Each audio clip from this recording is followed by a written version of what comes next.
오늘 함께 나눌 말씀 보겠습니다. 오늘 말씀은 빌립보서 2장 12절에서 15절까지 말씀입니다.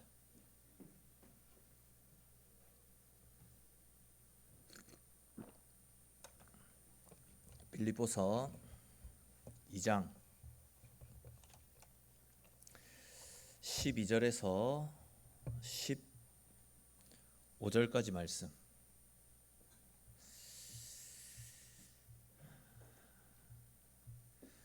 한 절씩 읽고 마지막 15절은 같이 읽도록 하겠습니다.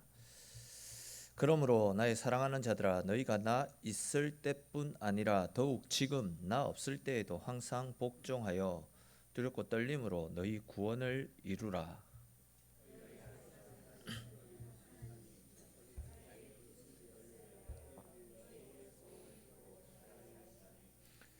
모든 일을 원망과 시비가 없이 하라.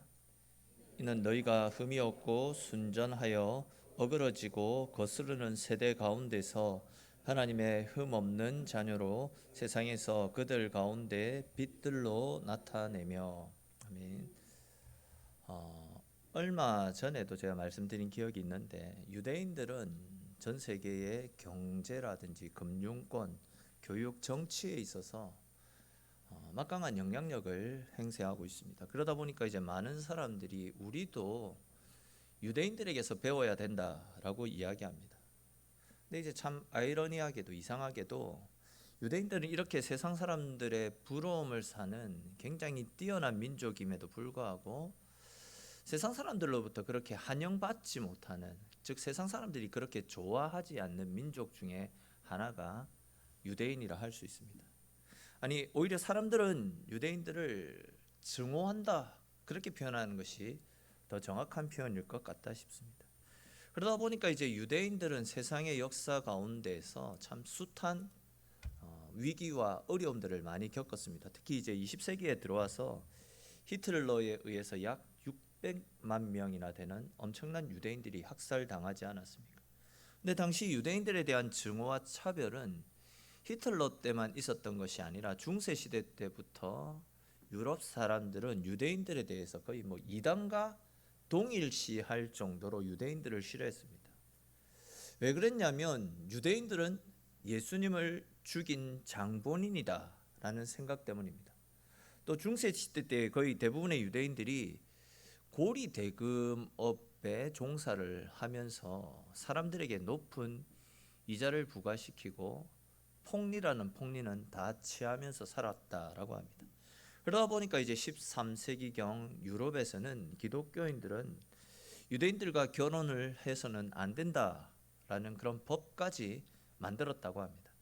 또 이제 유럽 사람들은 게토라고 불리는 어떤 특별한 격리 공간을 만들어서 유대인들은 오직 거기에서만 생활하게 했으며, 유대인들은 유대인들임을 표시하는 배지를 착용하게 했고, 14세기경에 유럽에 대대적으로 일어났던 흑사병, 그 흑사병으로 엄청나게 많은 사람들이 죽어나가지 않았습니까?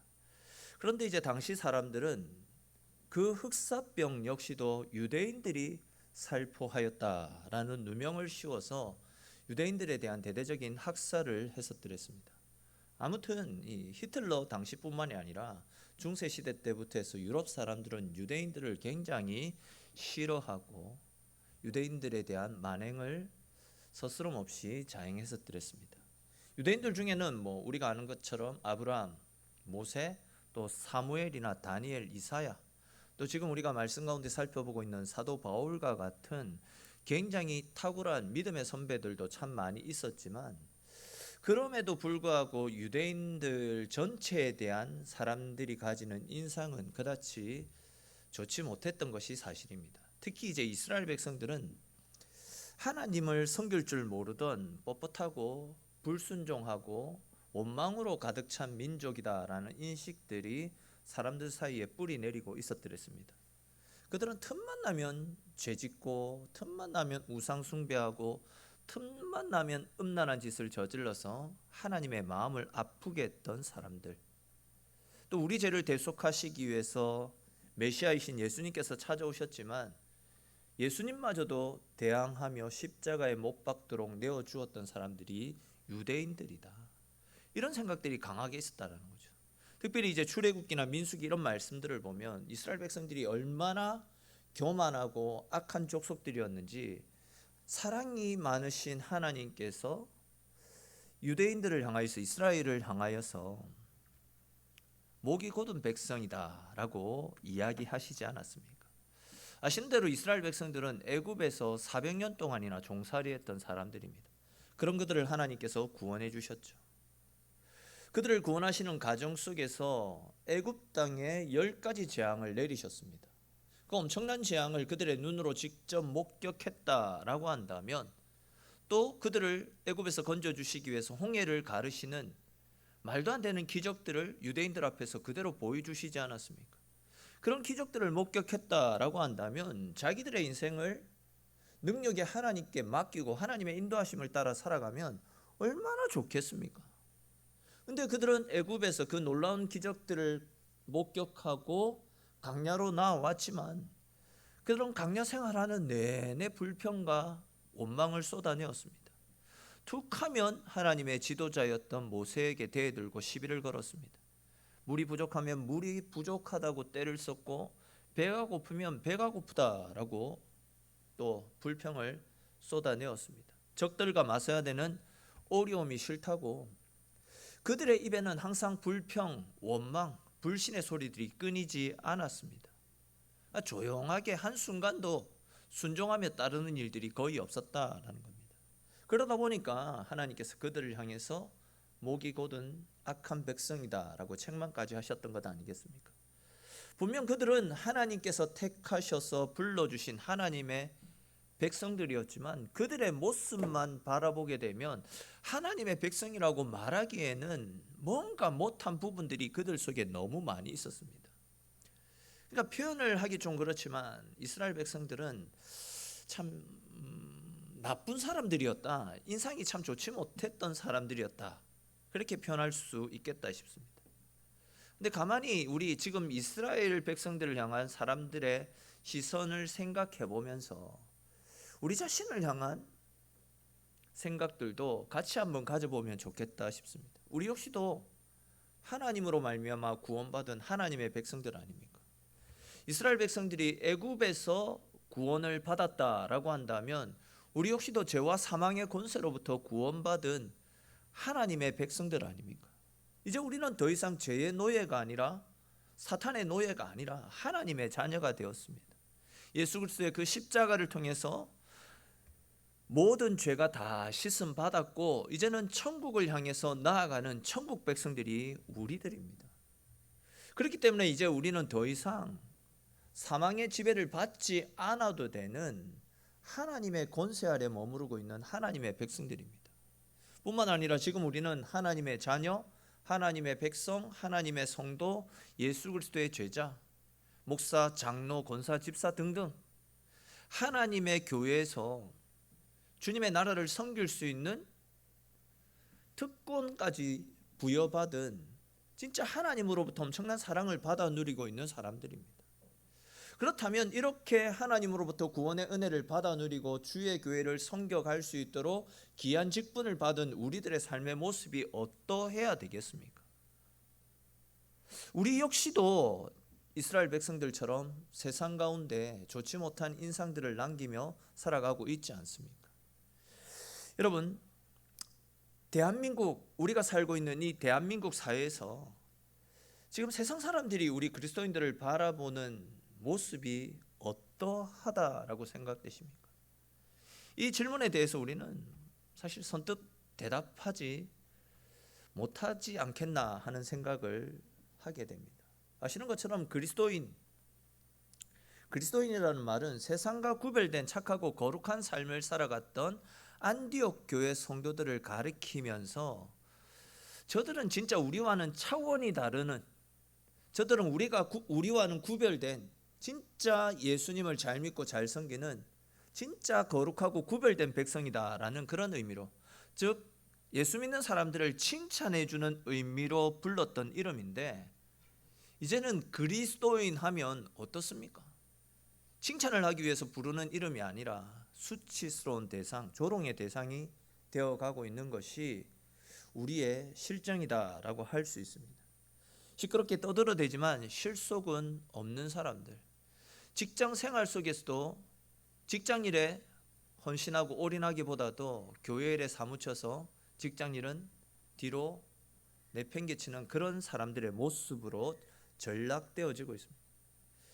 진짜 이런 측면에서 볼 때 우리 그리스도인들의 모습이 이스라엘 백성들의 모습과 다를 바가 없다라는 겁니다. 죄와 사망의 늪에서 벗어난 하나님의 자녀이면서도 주의 은혜로 말미암아 구원을 받았으면서도 여전히 우리는 수시로 죄짓고 넘어지고 여전히 하나님의 마음을 아프게 하고 하나님과 상반된 삶, 하나님의 마음을 아프게 하는 삶을 살고 있습니다. 유럽 사람들로부터 손가락질 받았던 이스라엘 백성들, 유대인들의 모습이나 오늘날 우리의 모습이나 다를 바 없다라는 겁니다. 사실 오늘 본문에서 사도 바울이 빌립보 교회 성도들을 향해서 편지를 쓴 것도 이와 같은 이치에서 편지를 기록하고 있습니다. 지금까지 우리가 쭉 살펴보았듯이 빌립보 교회 성도들 역시도 하나님을 모른 채 생활하던 사람들입니다. 그러던 중에 이제 사도 바울에 의해서 죽었던 자주장사 루디아가 되살아나는 기적이 일어났고 또 빌립보 감옥의 제수와 그의 가족들이 예수를 믿게 되면서 빌립보 교회가 생겨나게 되었더랬습니다. 그런데 어떻습니까? 우리가 살펴보았듯이 빌립보 교회 가운데 복음의 역사들이 나타나자 이 일을 방해하기 위해서 사단의 세력들도 함께 역사하기 시작했고 사단의 역사로 말미암아 교회 내에 이런저런 수많은 갈등들이 생겨나게 되었습니다. 서로 시기하고 질투하며 허영으로 말미암아 교회 내에 잦은 분쟁과 다툼들이 생겨났습니다. 즉 빌립보 교회 성도들 역시도 예수를 믿음으로 구원을 받기는 받았지만 아직도 그들에게는 복음에 대한 확신이 부족했고 그러다 보니까 믿음과 삶이 서로 일치하지 못하는 일들이 여기저기서 일어나고 있었습니다. 여전히 겸손하지 못했고 여전히 자기 중심적인 삶을 살고 있었습니다. 여전히 남을 무시했고 서로 다투는 일들이 일어나고 있었습니다. 그런 이유로 해서 우리가 지난번에 살펴보았던 것처럼 사도 바울이 빌립보 교회 성도들을 향해서 하늘의 영광과 모든 권세를 다 버리시고 죽기까지 순종하신 우리를 구원해 주신 예수 그리스도를 본받는 삶을 살아가야 된다. 하늘 보좌 영광 권세를 다 포기하시고 하나님의 뜻에 따라 우리를 위해서 십자가를 짊어주신 예수님의 그 겸손을 본받아서 섬기는 삶을 본받아서 우리도 높아지려고 하지 말고 서로 섬기고 돌아보고 위하는 삶을 살아야 된다. 바울이 그런 권면을 하지 않았습니까? 또 이와 같은 맥락에서 오늘 살펴보게 될 12절 말씀에서는 아직도 미성숙한 많은 성도들을 향하여서 세상 속에서 연약한 모습으로 전락해버리고 있는 이 빌립보 교회의 성도들을 향해서 두렵고 떨림으로 너희의 구원을 이루어 가라 라고 말씀하는 것을 볼 수 있습니다. 우리 12절에 기록된 말씀 다시 한번 읽어봅시다. 12절 말씀 같이 읽겠습니다. 그러므로 나의 사랑하는 자들아 너희가 나 있을 때뿐 아니라 더욱 지금 나 없을 때에도 항상 복종하여 두렵고 떨림으로 너희의 구원을 이루라. 아멘. 자, 여기에서 말씀하고 있는 구원이라는 것은 우리가 알고 있는 바로 그 구원을 이야기하는 것으로서 구원받은 사람이라고 한다면 구원받았다면 부끄럽지 않는 성숙한 신앙인이 되도록 힘쓰라라는 이야기로서 좀 더 자세히 말씀드리면 구원받은 하나님의 자녀라면 구원받은 것으로만 만족하지 말고 구원받은 하나님의 백성들답게 변화된 삶, 구별된 삶을 살아가라라는 그 이야기를 하고 있습니다. 밥 버포드라고 하는 분이 쓴 하프타임의 고수들이라는 책이 있습니다. 시간 나시면 밥 버포드의 하프타임의 고수들 한번 사서 꼭 한번 읽어보십시오. 여러분 하프타임이 무엇입니까? 하프타임. 이 하프타임은 이제 축구 용어라고도 할 수 있는데 축구를 보게 되면 전반전이 끝나고 후반전을 시작하기 전에 잠시 쉬어가는 시간을 하프타임이라고 하지 않습니까? 코치와 선수들은 이 하프타임을 잘 활용해서 전반전에 있었던 실수들을 서로 지적해 주거나 아니면 전반전에 이어서 계속 파이팅을 이어나갈 수 있도록 선수들을 격려하고 힘을 실어주고 다시금 마음을 다잡는 시간이 이 하프타임입니다. 또한 지쳐있는 선수들은 그 시간을 통해서 충분히 힘을 쉬고 후반전을 달려나갈 수 있는 에너지를 비축하게 됩니다. 이 하프타임을 어떻게 활용하느냐에 따라서 경기의 승패가 결정되어질 수도 있기 때문에 경기에 있어서 하프타임은 굉장히 중요한 시간이다, 그렇게 말씀드릴 수 있겠습니다. 근데 이제 이 책에서 밥 버퍼드는 우리 인생에 있어서도 하프타임이 있는데 우리가 그 인생의 하프타임을 어떻게 보냈느냐에 따라서 우리 인생의 후반전이 달라질 수 있다라고 이야기합니다. 이 책의 저자는 대략 우리 인생이 한 45세 정도가 우리 인생의 하프타임이라고 이야기를 하더라고요. 그는 사람이 45세 정도에 도달하면 인생의 후반전을 다시 뛸 수 있는 새로운 전략을 세워야 된다라고 이야기합니다. 인생의 전반전은 어떻게 보면 정해진 공식을 따라서 살아왔다라고 해도 틀린 말이 아닌 것 같다 싶습니다. 어린 나이는 누구나 학교에서 생활을 하게 됩니다. 학교를 졸업하면 취직을 하고 또 결혼을 하고 자식을 낳고 집을 장만하는 등 거의 대부분의 사람들이 약간의 차이는 있겠지만 이런 일정한 어떤 사이클 속에서 정해진 삶을 살아가는 겁니다. 근데 이제 문제는 그 이유겠죠. 이제 나이가 들어간다라는 것을 느끼게 될 때쯤 되면 또한 어느 정도 내가 이제 자리를 잡고 성공했다라고 생각될 때쯤에 회사에서 퇴직을 하고 서서히 물러나게 됩니다. 그리고 그 이후의 삶이 문제가 되어집니다. 더군다나 이제 직장에서 은퇴를 하고 나면 그 이후에 갑자기 할 것이 없어졌다라는 생각에 낙심에 빠지는 사람들이 있다라고 합니다. 그러다 보니까 어떤 분들은 집에서 아무것도 하지 않고 인생의 노년을 그냥 호송세월만 보냅니다. 또 어떤 분들은 상실감에 빠져서 그냥 술에 의존해서 살아갑니다. 또 어떤 사람은 젊어서 번 돈을 다 까먹고 길거리에 앉아버립니다. 근데 이제 이런 사람이 있는가 하면 어떤 분들은 젊었을 때보다도 더 멋진 후반전을 달려갑니다. 45세, 50세, 60세 이후의 인생은 사람마다 다를 수 있습니다. 그렇기 때문에 저자는 우리의 인생이 하프타임을 맞이했을 때 충분한 쉼과 안식을 통해서 새로운 변화된 후반전을 살아갈 것을 추구해라, 그렇게 이야기를 하더라고요, 이 책에서. 그렇다면 여러분, 우리 인생에 어떤 변화가 우리 인생 가운데 일어나야 되는 것이겠습니까?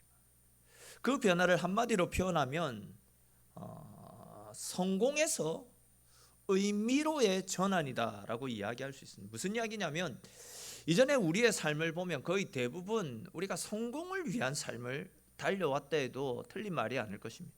성공을 위해서라면 무슨 일이든 주저하지 않고 성공만을 쫓아서 살아왔습니다. 근데 이제 나이가 들고 나면 그 모든 것이 허무하고 부질없었던 일임을 깨닫게 됩니다. 이제는 성공보다 인생의 의미를 찾아 나서게 됩니다. 돈을 벌어도 혹은 있는 돈을 까먹는다 할지라도 의미 있는 일을 위해서 사용하고 싶어지는 거죠. 남을 돕고 착하게 살고 변화되기를 원하는 겁니다. 인생에 가치 없는 것을 위해서 살아왔던 자신의 이전의 삶을 이제는 다 내려놓고 이제는 가치 있고 소중한 것을 위해서 자신의 모든 것들을 다 올인해서 살게 된다는 겁니다. 성경에 보시면 이런 삶을 살았던 대표적인 인물이 나타나는데 그 인생이 삭개오입니다. 삭개오. 아시듯이 삭개오는 세리로서 고난을 휘둘러서 백성으로부터 막대한 부당 이익을 챙겼던 사람 아닙니까? 돈을 위해서라면 수단과 방법을 가리지 않고 오직 돈을 위해서 살았던 인물입니다. 근데 어느 날 그의 인생의 하프타임을 만나게 되죠. 예수님을 만나면서 그의 삶에 큰 변화가 생기게 되었습니다. 어떻게 보면 삭개오에게 있어서 예수님을 만났던 그 시간은 인생의 큰 변화를 가지고 올 수 있었던 하프타임이었다라고 할 수 있습니다. 그리고 이제 삭개오는 돈을 향한 인생의 성공을 향한 그의 마음을 다 내려놓았죠. 성공을 위한 마음 다 포기했습니다. 이젠 의미 있는 인생을 살기로 마음을 먹었습니다. 그런 마음을 먹다 보니까 그동안 남의 돈을 빼앗았던 것을 4배로 갚아서 다 돌려줍니다. 또 재산의 절반을 가난한 사람들을 위해서 나누어 주었습니다. 예수님을 만난 이후로 삭개오의 인생은 완전히 뒤바뀌게 되었다는 겁니다. 진짜 가치 있는 것이 무엇인지, 의미 있는 삶이 무엇인지를 알게 되니까 이전의 삶들을 다 포기할 수 있었다라는 겁니다. 우리에게도 인생의 전환이 절대적으로 필요합니다. 그동안은 죄로부터 구원받은 것에 감사하는 삶을 살았습니다. 죽은 후에 천국 가는 것에 감사했습니다. 천국 백성 되어진 것, 하나님 자녀 되어진 것에 감사했습니다.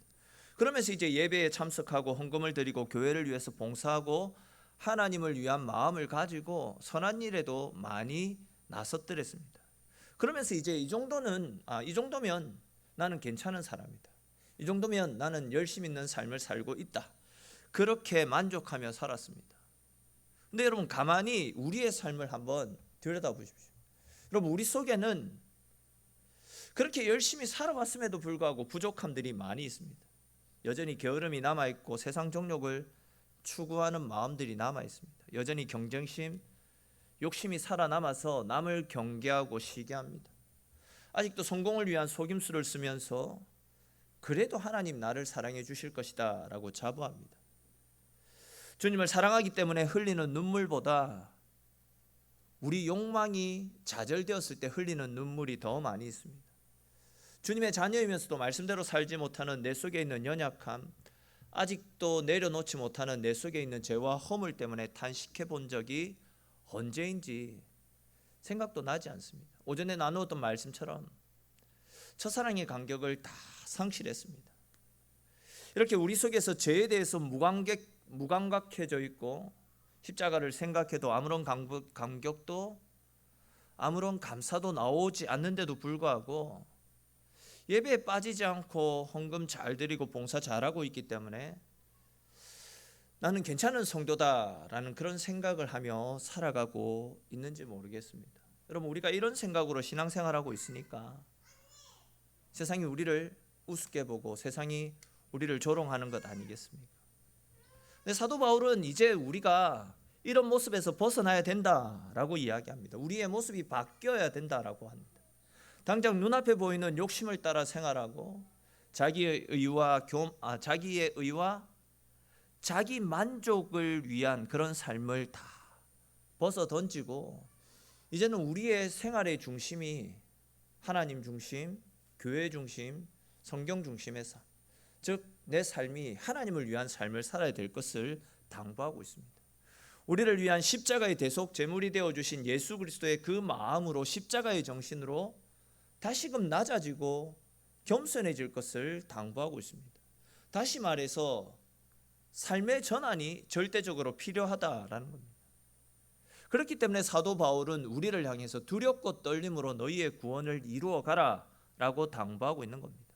두렵고 떨림으로 너희의 구원을 이루어 가라.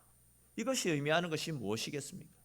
여기에서 나타나고 있는 너희의 구원을 이루어 가라 라는 이 말씀 때문에 자칫 잘못 이해하게 되면 구원이 우리의 행위로 말미암는 것이다 라고 혼동을 할 수 있겠다 싶습니다. 근데 지금 바울은 행위의 구원을 우리에게 말하고 있는 것이 아닙니다. 여기에서 말하는 너희의 구원을 이루라 라는 이 말씀은 구원받은 사람이라면 구원받은 사람들답게 하나님께 복종하고 온전한 믿음 생활을 통해서 그리스도의 장성한 믿음의 분량에까지 이르도록 말씀 붙잡고 날마다 성화의 삶, 영화로운 단계에 이르기까지 날마다 우리의 삶이 변화되어지는 은혜의 삶을 살아갈 것을 당부하는 말씀입니다. 한마디로 그냥 구원받은 사람이라면 구원받은 사람답게 세상과 다른 구별된 삶을 살라라는 그 말씀 아니겠습니까? 그냥 상식적으로 늘 하나님께 불순종하는 사람이 믿음이 있다, 그렇게 말할 수 없는 것 아니겠습니까? 또한 하나님을 사랑한다라고 이야기하면서 하나님 말씀대로 살지 않고 욕심과 정욕에 이끌리는 사람이 하나님을 사랑한다라고 말할 수 없는 것입니다.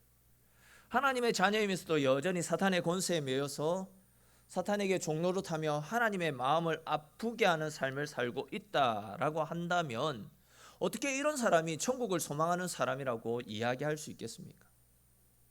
사도 바울은 이제 우리가 변화되어져야 된다, 그 이야기를 하고 싶은 겁니다. 그렇기 때문에 이제는 그런 삶에서 벗어나서 두렵고 떨림으로 하나님을 경외하면서 하나님 말씀 앞에 순종하고 하나님 자녀다운 삶을 살아가는 것, 그것이 우리 그리스도인들에게 필요하다라고 외치고 있는 것입니다. 우리는 하나님 앞에서의 삶을 살아가야 됩니다.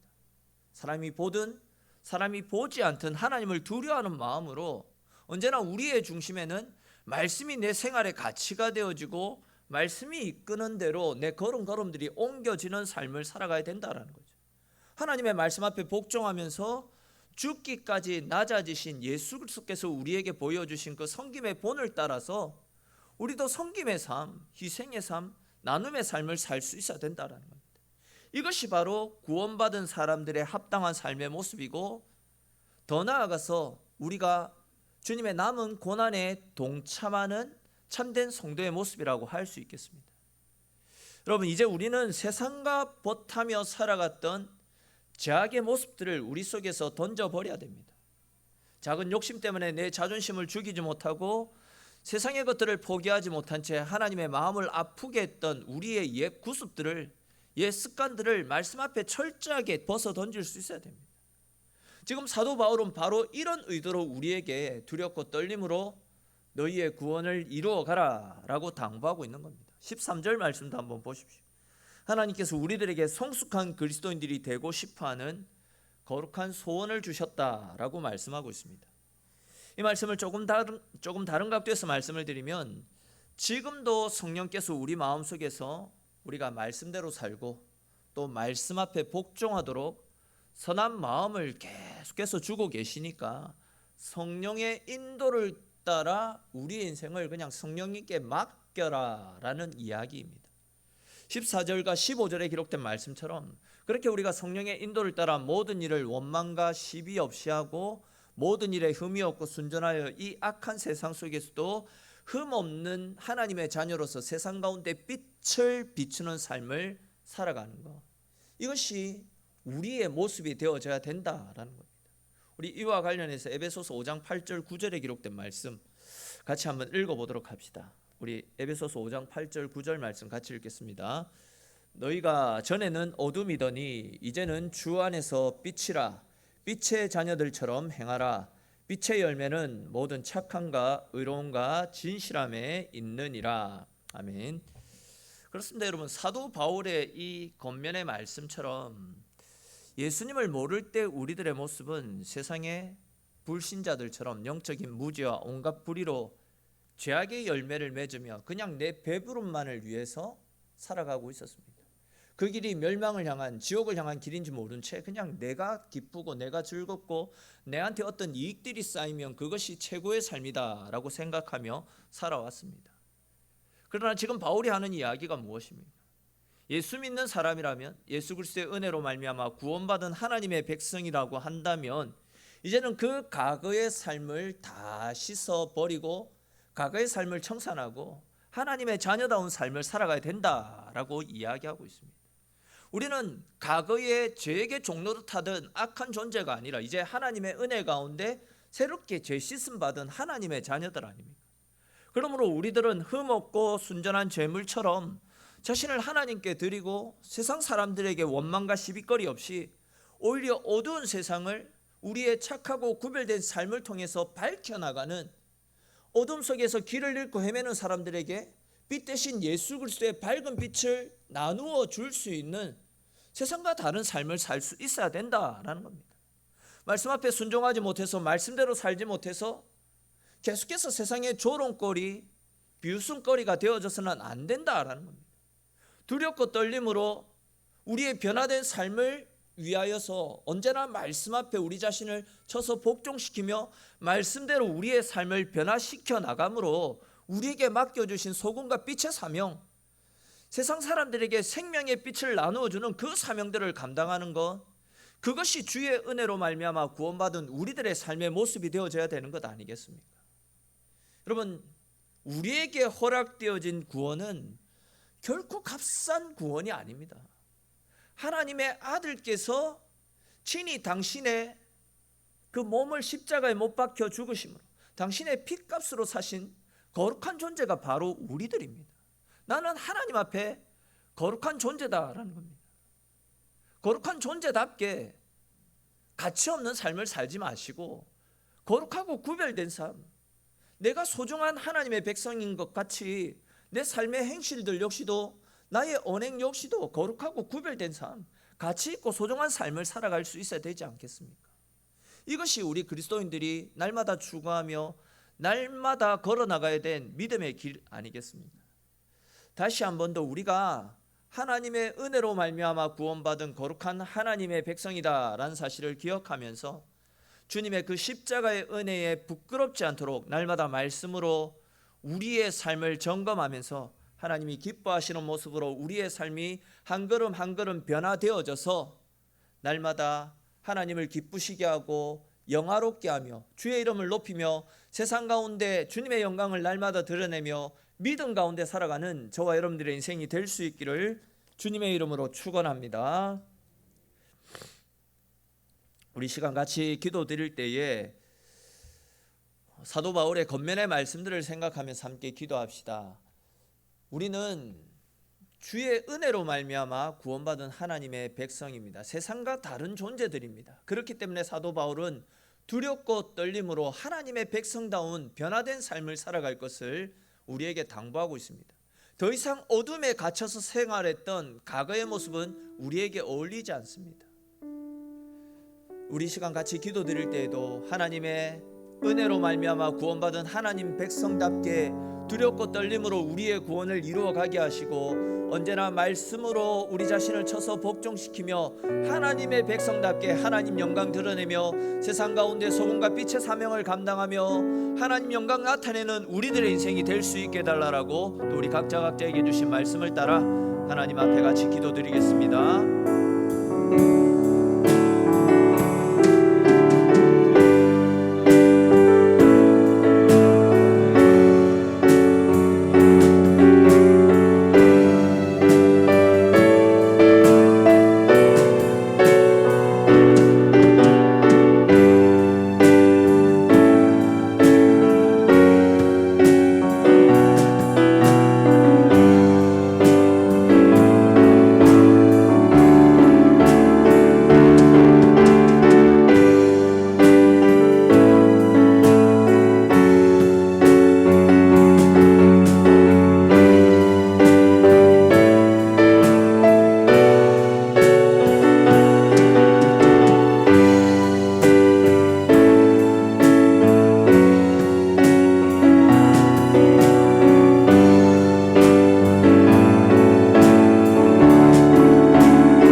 교회 앞에 간구 말씀드리겠습니다.